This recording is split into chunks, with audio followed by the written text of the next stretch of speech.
अस्सलाम वालेकुम दोस्तों, खुश आमदीद है आपको इन्फो टीवी चैनल में। दोस्तों आपके लिए आज जो है बहुत ही एक अजीबो-गरीब किस्म की इन्फॉर्मेटिव वीडियोस लेकर आया हूँ। जी दोस्तों, ये है अगर सच्चे हो तो सुर्ख गर्म चमचा चाट के दिखाओ। ये रस्म है अजीब मिस्र के अंदर।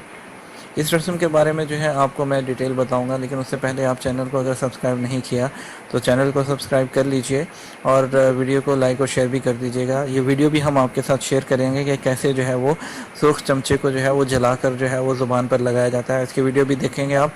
उससे पहले आपको जो है इस रस्म के बारे में थोड़ा सा बता दूँ कि ये जो मिस्र के बद्दू कबाइल में राइज इस रस्म को बशाह या अल बशाह कहा जाता है। किसी जुर्म के मुल्ज़िम को एक इम्तिहान से गुजरना होता है। उसके लिए कबायली जिरगा लोहार की भट्टी में आग लगाकर किसी चमचे या कफगीर को इतना दहकाया जाता है कि सुर्ख हो जाता है और मुल्ज़िम को बेगुनाही साबित करने के लिए उसी ज़ुबान से छूना होता है। अगर वो बेगुनाह हो तो उसकी ज़ुबान नहीं चलती, जबकि रस्म के मुताबिक मुजरिम की ज़ुबान पर आंवला पड़ जाता है। कहा जाता है कि यह रस्म कदीम इराक से जारी है, जबकि इसका नाम मेसोपोटामिया था। ताहम ये एक ज़माने में सऊदी अरब और उर्दन में भी जारी थी, जिसे अब तर्क कर दिया गया है। मिस्र में इसे मशकूक अफराद के लिए इस्तेमाल किया जाता है, जहाँ ऐनी शाहिदीन मौजूद नहीं होते हैं।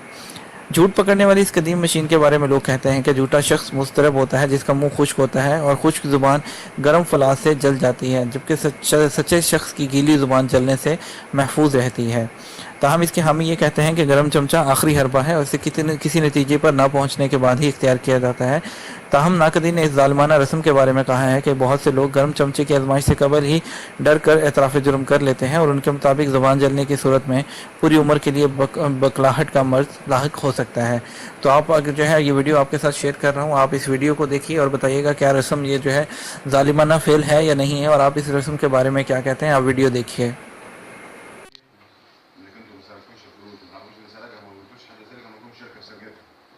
اللي عنده حاجه من هنا ولا حمل، انا قاعد معاكم لوجه الله بره بقول لكم هنشكر عليكم الكلام كله وقلت للكل. صلى على رسول الله وعلمنا الموضوع مش بالسهل كلام.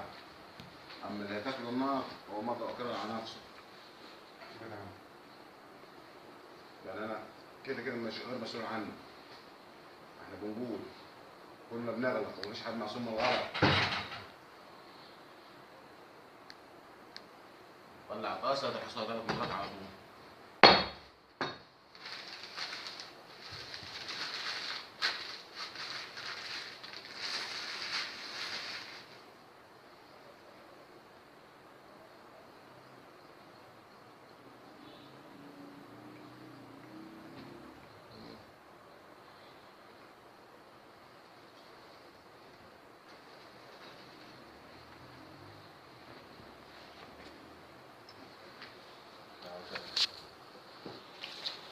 تحت الشرف معتز محمد وانت انسان يا ابن الله. فتح الله للنبي نزل الحب وبرر يا رب.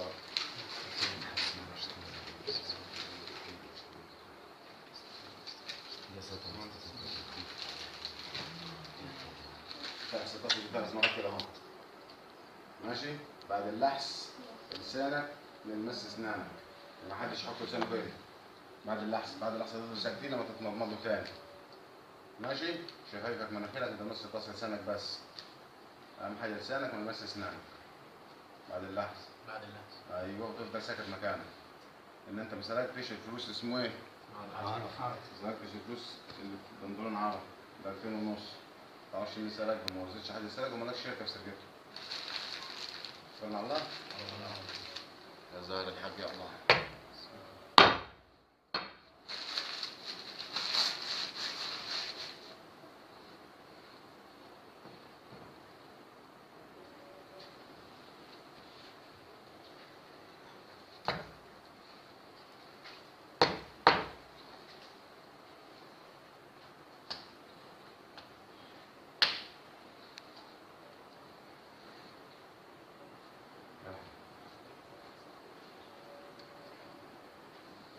سهل.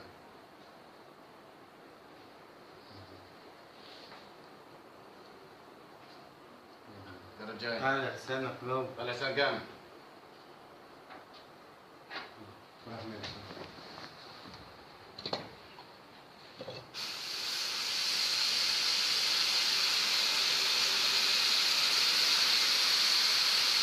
كل واحد يمشي مضمض 3 مرات.